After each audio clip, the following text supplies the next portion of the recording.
pay attention, that's cool. If you don't, if you already understand it, that's cool too. So this is how it's going to work. Whenever you guys have a problem, I'm going to take a poll and say how many people need to see this, because I don't know you. If you were my students and I already taught you, I would know, but I don't know. So my assumption is to respect you, that you are already awesome. Okay. I'm just going to pull it in here.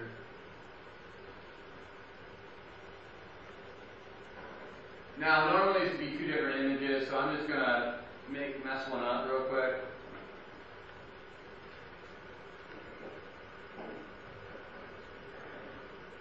Just to be kind of where you're at.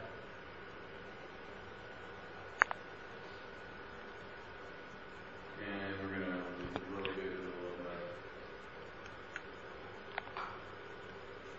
Okay, so what I do is I'm going to delete this other side real quick.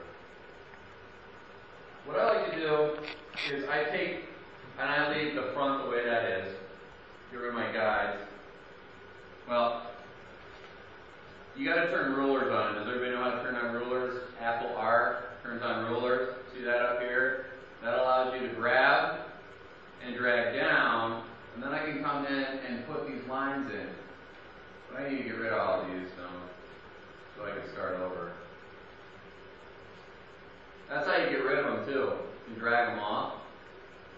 Click and drag them off. What size should you make your what? Leave it as big as it is to begin with, and then scale it down after.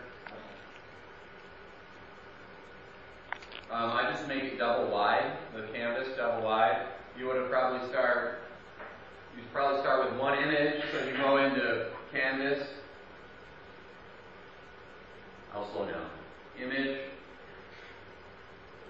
canvas size, and then you want to anchor that to the left corner so it stays, it's not in the center. And then I usually do width by percent instead of having to guess. And then I just do 200% and makes it double wide or double high, just depends. I would hope we'd already know all that stuff, but I'm not going to take anything for granted. So I just say 200, and then when I do that, bam, it took the full width and doubled it. So if you start with one image, you can put the other one in there. Okay, so this is just simply so you can line them up. So I have my other image, and his head is obviously bigger, it's not quite lined up. I'm going to come in here, and I'm going to put in lines that parallel key locations, like the eyebrows, like the middle of the eyes, top of the lips, corner of the lips,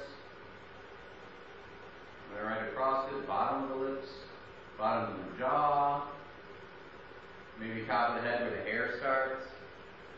I mean, I'm just randomly picking things that I know that I can find over on the other one. Alright? So, one thing I used to reference, but it didn't line up perfectly, was this cut on the nose, because that's an obvious landmark. So I'm able to pay attention to that area. So now what I'm going to do is, I come over here and I get this other image, this one, and I'm going to bring its opacity down so I can see through it. And that allows me, I try to come over here at times. This was one way that I go at it. I try to line that eye up and the nose up, the nostril. And I'm noticing, well, shoot, the lips, things are already a little bit bigger than they need to be. So then, once I did that, I'll zoom in a little bit more so you can see.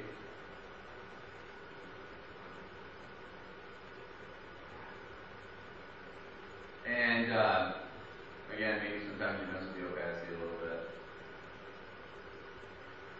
Then I'm going to go right here, and I'm just going to put it in the transform. I'll do the pre-transform. Sometimes you got to zoom out. But did you know about this?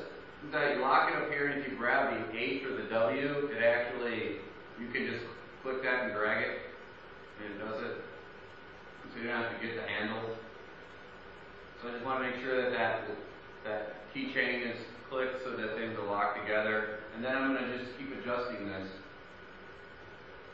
And I can use the arrows to move it up and down. I'm almost there, actually, in some regards. I'll probably have to keep tweaking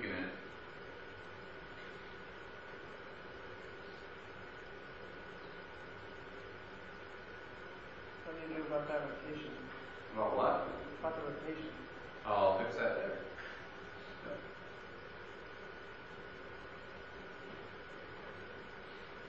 So that's something that you find that you once you move it over here, you see how the lines are lining up again. You might kind of go,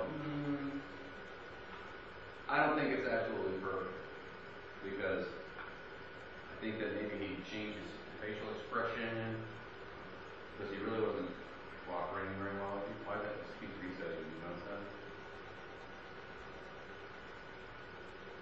So I still want to come down.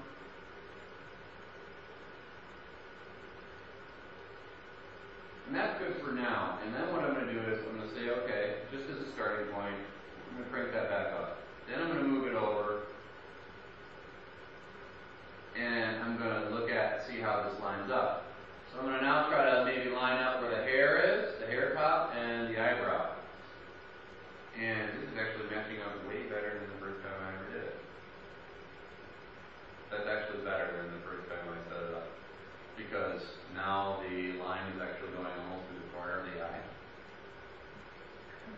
This is better than the last time I did it. So this is done. Well, okay, the only other thing, landmark is the ear. That's problematic. The ear is a little bit lower. So I'm going to bring down a below the nose. I'm going to bring one to the nostril point.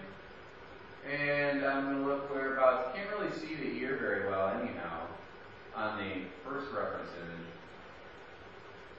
And it looks like it dips a little bit lower.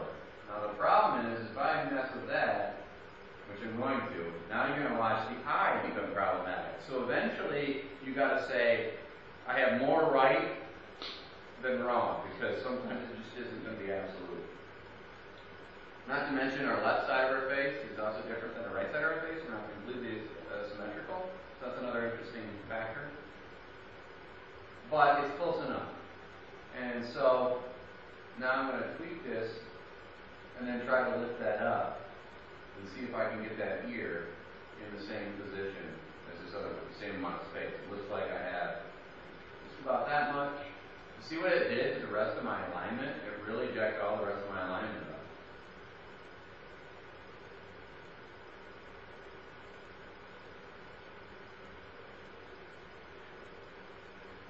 That would be acceptable as well. I mean, it's good enough.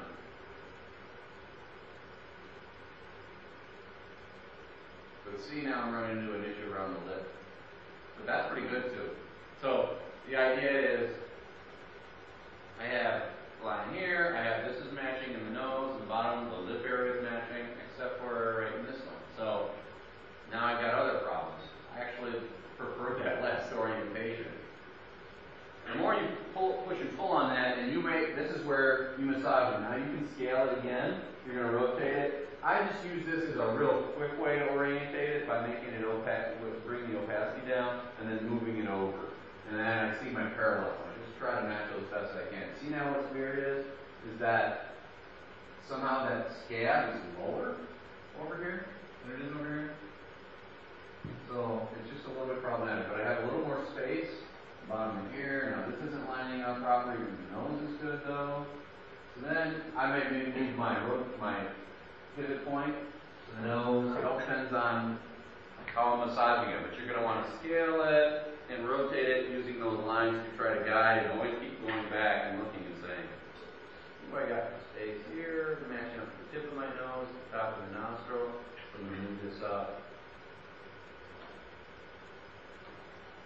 The lines at this is where I might consider scaling it. My first one was pretty good, the first shot.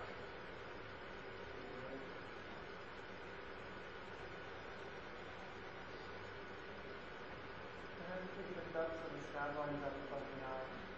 What's that? The scab has to be above the eye. What has to be above the scar? No, you don't understand. Look. This scar is actually above the center point of the eye here, but yet it's actually seems lower on this one. Yeah.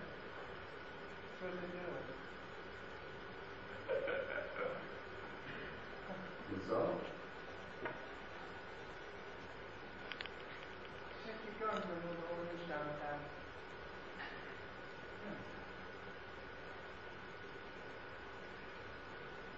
see where it's in the lip?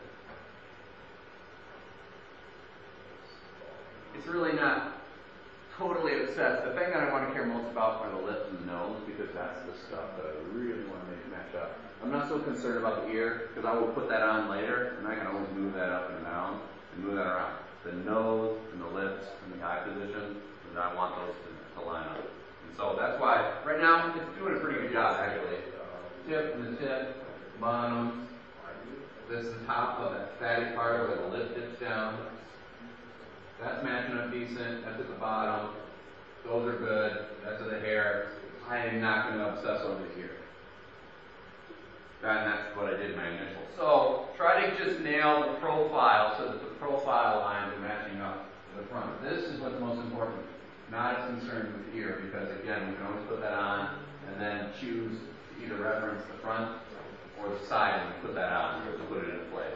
We will have to figure out how much that flares out. That's another thing that usually is something that's problematic in our stuff, but that's basically how I go about doing it.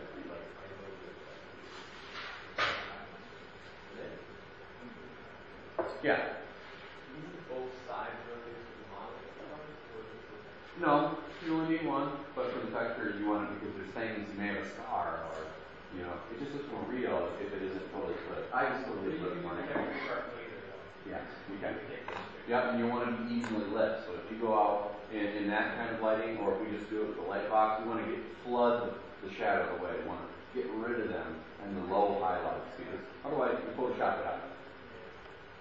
Okay. Okay. What?